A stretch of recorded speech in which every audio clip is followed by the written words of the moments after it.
Hello students, हम पढ़ रहे थे टेंस के बारे में। फर्स्ट टेंस प्रेजेंट टेंस को हम पूरा देख चुके हैं। पास्ट टेंस हमने पिछली क्लास में शुरू किया था, जिसका पास्ट इंडेफिनिट या पास्ट सिंपल टेंस भी हम देख चुके हैं। आज हम पढ़ेंगे पास्ट कंटिन्यूस टेंस के बारे में। पास्ट कंटिन्यूस टेंस होता क्या है? जिसके अंदर कोई कार्य हो रहा था, मतलब वो पिछले टाइम में हो चुका है। पास्ट टेंस से मतलब पिछले बीते हुए टाइम में हो चुका था, लेकिन वो रनिंग में था, इसलिए हम इसे क्या बोलेंगे? Past continuous tense. जिसमें हमेशा क्या होता है, हिंदी सेंटेंस की हम बात करें, हिंदी वाक्यों की हम बात करें, तो उसमें उसके अंदर हमें क्या मिलेगा? रहा था, रही थी या रहे थे। हो रहा था, हो रही थी या हो रहे थे, या फिर हुआ था, हुई थी या हुए थे। ऐसे कोई वर्ड हिंदी सेंटेंस के अंत में आपको मिल जाए, पीछे मिल जाए, तो फिर वो कौन सा टेंस होगा? पास्ट कंटिन्यूअस टेंस होगा। लेकिन इंग्लिश सेंटेंस की हम बात करें तो इंग्लिश सेंटेंस के अंदर हमेशा at that moment, at that night, at that today, ऐसे सेंटेंस आपको मिले, ऐसे कोई वर्ड आपको मिले, तो फिर वहाँ पर हमें पता चलता है कि वो पास्ट कंटिन्यूअस टेंस होगा। पास्ट कंटिन्यूअस टेंस नाम से पता चल रहा है। कंटिन्यूअस टेंस अगर आ जाता है तो वर्ब की फर्स्ट फॉर्म के साथ आईएनजी पुट करना है, तो वर्ब की फर्स्ट फॉर्म के साथ आईएनजी कंपलसरी हो जाता है। और चूंकि ये पास्ट टेंस है, इसके लिए हेल्पिंग वर्ब यूज़ होती है, वाज या वर। और आपने प्रेजेंट टेंस में देखा होगा, प्रेजेंट कंटिन्यूअस में देखा होगा, is am are plus verb की फर्स्ट फॉर्म के साथ आईएनजी। यहाँ पे आपको लेना है वाज वर या वर्ब की फर्स्ट फॉर्म के साथ आईएनजी। इस तरीके से आपको टेंस को रनिंगली पढ़ते जाना है और उन्हें याद करते हुए चलना है। हिंदी सेंटेंस की हम बात करें तो इन वाक्यों के अंत में क्या आता है? हुआ था, हुई थी, हुए थे, या फिर रहा था, रही थी, रहे थे आदि शब्द आते हैं, तो इस टेंस का उपयोग किया जाता है। लेकिन इंग्लिश सेंटेंस की हम बात करें तो इंग्लिश सेंटेंस के अंदर हमेशा at that moment, at that day या नाइट,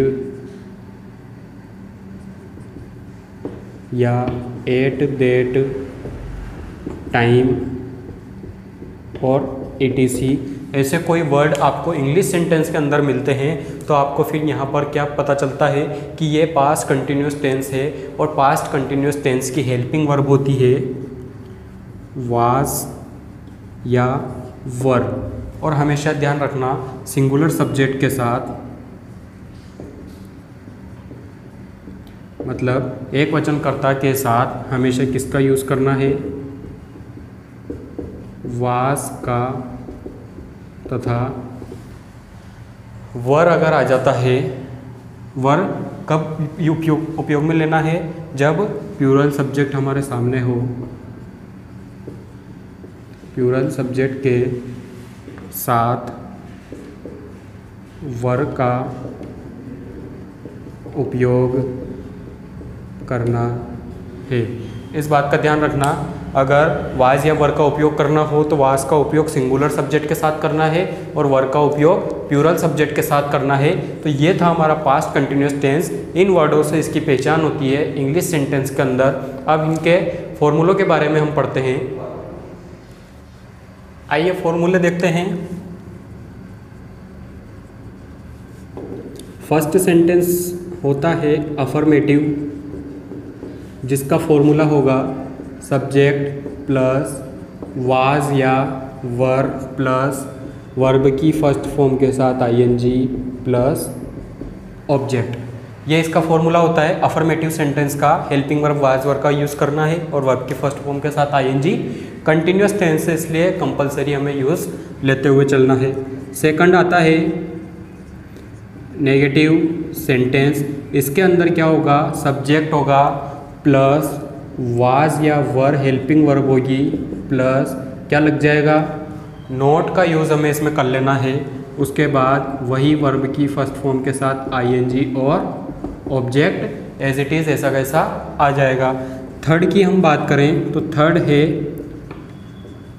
इंटरोगेटिव सेंटेंस। इसकी हम बात करें तो हेल्पिंग वर्ब को आगे लेना है, वाज या वर, उसके बाद सब्जेक्ट को पुट करना है, फिर वर्ब की फर्स्ट फॉर्म के साथ आईएनजी, फिर ऑब्जेक्ट और क्वेश्चन मार्क लगाना नहीं भूलना है क्योंकि ये इंट्रोगेटिव सेंटेंस है। और इसके बाद लास्ट बचता है नेगेटिव प्लस इंटरोगेटिव। इसकी हम बात करें तो इसके अंदर क्या करना है, वाज या वर के बाद सब्जेक्ट को लेना है और सब्जेक्ट के बाद नोट लगा लेना है। नोट के बाद वर्ब की फर्स्ट फॉर्म के साथ ING plus object plus question mark. ठीक है, तो ये थे हमारे फॉर्मूले। चारों में वर्ब की फर्स्ट फॉर्म के साथ आईएनजी सेम है, सब्जेक्ट ऑब्जेक्ट आएंगे सही। वाज या वर हेल्पिंग वर्ब भी सेम है। अफर्मेटिव और नेगेटिव में बीच में लेनी है, इंट्रोगेटिव और इंट्रोगेटिव प्लस नेगेटिव में आगे लेनी है और इनमें क्वेश्चन मार्क का भी उपयोग करना है। तो ये थे हमारे पास्ट कंटिन्यूस टेंस के फॉर्मूले और कुछ और एग्जांपल्स हम इसको देखते हैं। एग्जाम्पल की हम बात करें, फर्स्ट एग्जाम्पल है लोयन was sleeping under a tree. यहाँ पे देखो वर्ब क्या है, स्लीप है जो ब्रैकेट में दी हुई है। तो हमने क्या लगाया, उसके साथ आईएनजी लगाया, स्लीपिंग हुआ। अब यहाँ पे लोयन क्या है, एक वचन है, उसके अकॉर्डिंग हेल्पिंग वर्ब हमें यूज़ करनी है। तो हेल्पिंग वर्ब एक वचन के लिए, सिंगुलर सब्जेक्ट के लिए वाज होती है, तो वो हमने लगा दी। लेकिन एक एग्जाम्पल जो मैंने दिया हुआ है, ऐसा अगर आपको एग्ज़ाम के अंदर मिलता है तो वहाँ पे दोनों तरीके से वो नहीं पूछेगा। दोनों तरीके से अगर पूछता है तो आपको इस तरीके से बता देना है, लोयन was sleeping under a tree. लेकिन अगर वो दोनों तरीके से नहीं पूछेगा, क्योंकि अगर दोनों तरीके से वो पूछ लेता है, यहाँ पर पूरा ही ब्लैंक छोड़ देता है, तो पूरा ब्लैंक छोड़ने पर क्या बनेगा, लोयन अंडर अ ट्री। तो यहाँ पर तो प्रेजेंट टेंस में भी सेंटेंस जा सकता है। तो फिर हमें वर्ब को उसके अकॉर्डिंग पुट कर देना है, तो जो हमें लगे उसके अकॉर्डिंग पुट करना है। लेकिन अगर वो करे, क्या करे, अगर वो यहाँ पर वाज लगा दे और यहाँ पर रिक्त स्थान दे, आपको यहाँ पर फिल इन द ब्लैंक्स दिया जाए, तो आपको क्या करना है, यहाँ पे वाज आया। अब यहाँ वाज आया तो इसका मतलब क्या है, वाज किसकी हेल्पिंग वर्ब है, पास्ट कंटिन्यूअस की हेल्पिंग वर्ब है और इसकी हेल्पिंग वर्ब वाज है, इसलिए हमें इसके साथ क्या लगाना है, वर्ब की फर्स्ट फॉर्म के साथ आईएनजी लगाना है। तो यहाँ पे स्लीप है तो हम यहाँ पे क्या पुट कर देंगे, स्लीपिंग। ठीक है, लेकिन ऐसा न दे, वो क्या करे, यहाँ पे स्लीपिंग पूरा लिखे और यहाँ पर वाज को हटा दे। तो वाज को हटाने पर भी आपको यही देखना है कि जब यहाँ पर रिक्त स्थान दिया हुआ है तो फिर हमें दोनों टेंस जो कि प्रेजेंट टेंस है उसके अकॉर्डिंग भी इसे भरा जा सकता है। Lion is sleeping under a tree और lion was sleeping under a tree, दोनों टेंस इसमें भरे जा सकते हैं। प्रेजेंट में भी जा सकता है और पास्ट में भी जा सकता है, जो आपको ठीक लगे वो आप कर सकते हैं। सेकंड है people were throwing water and sand on the fire. तो यहाँ पर देखो थ्रो आपको दी हुई थी और यहाँ पर अगर आपको ब्लैंक्स दे दिया जाए तो आपको क्या लगाना है, आईएनजी लगाना है। किसको देख के, पीपल वर। वर किसकी हेल्पिंग वर्ब है, पास्ट कंटिन्यूअस की हेल्पिंग वर्ब वाज या वर प्लस वर्ब की फर्स्ट फॉर्म के साथ आईएनजी है, इस चीज़ का ध्यान रखना। तो यहाँ पर people were throwing water and sand on the fire और यहाँ पर ये दे दिया जाए, इसके बारे में पूछा जाए तो आप यहाँ पर इसे भी पुट कर सकते हैं ऊपर वाले की तरह, जैसे मैंने यहाँ पे बताया है। ठीक है, ये हुए आपके दो एग्जाम्पल और मैं आपको देता हूँ, वो आप करिए। दो एग्जाम्पल और मैंने लिखे यहाँ पर, she was in the kitchen, seat इसकी वर्ब दी हुई है। Once upon a time there was a crow.